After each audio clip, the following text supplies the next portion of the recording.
What's up, everybody? True Boxing here. Thank you for coming back to get hit with the truth. Want to do a quick recap from the November 5th Showtime card that was headlined by David Morrell Jr.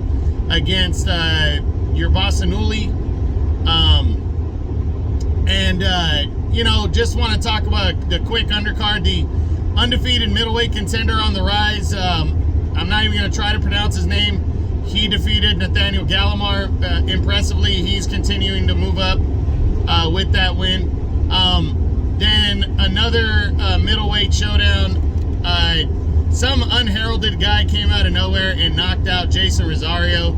Jason Rosario decided after the fight that he's done. Too many knockouts, and he's going to hang him up. I think that's the right call for Rosario. No need to keep moving forward. He peaked a couple years ago when he beat Julian Williams, and ever since then, he's got knocked out about 3 times now, and there's no reason for him to continue to take punishment following that. So, tough loss for him.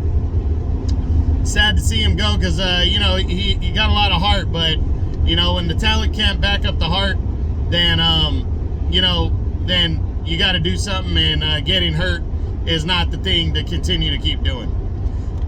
Then, the main event, Yerbossynuly taking on David Morrell, WBA regular title on the line.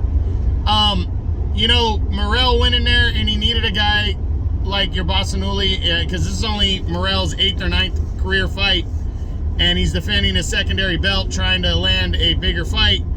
And, I think he needed this one. He went 12 rounds. He convincingly was winning the fight, and then he brutally knocked out Yerbossynuly in the 12th.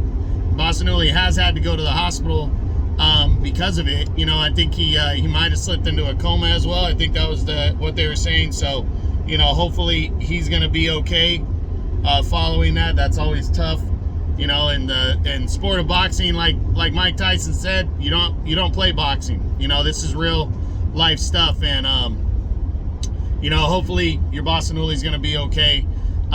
For David Morrell, though, the win, on paper nobody's going to really run home to mom about it, but he needed a guy with that kind of resume to continue to build his own as he pushes forward towards a bigger fight. Now, of course, he wanted David Benavidez, but I think everybody can see now why the Benavidez fight didn't happen. Benavidez is going to be fighting Caleb Plant next, most likely. That's been ordered by the WBC, and the two sides have already agreed that they're in serious talks, and it looks like that fight's going to happen for sure, no doubt. And I hope it does. It's going to be interesting between the two. But Morrell, his day will come. He's still very early on in his professional career, and he's already a secondary champ. So I say he just continues to need to build towards a bigger fight, and I believe it'll get there. So a nice win. He stays undefeated. He keeps the secondary belt intact, and we'll see what he does pushing forward. I'll discuss his what's next week, as he is a top 10 super middleweight. So that's it. That's what I got. That's the recap from the Showtime card that took place on Saturday, November 5th. I hope you guys enjoyed the video. If you did, smash the like button, leave a comment, subscribe to the channel. I appreciate any and all support. This is True Boxing. You've been hit with the truth.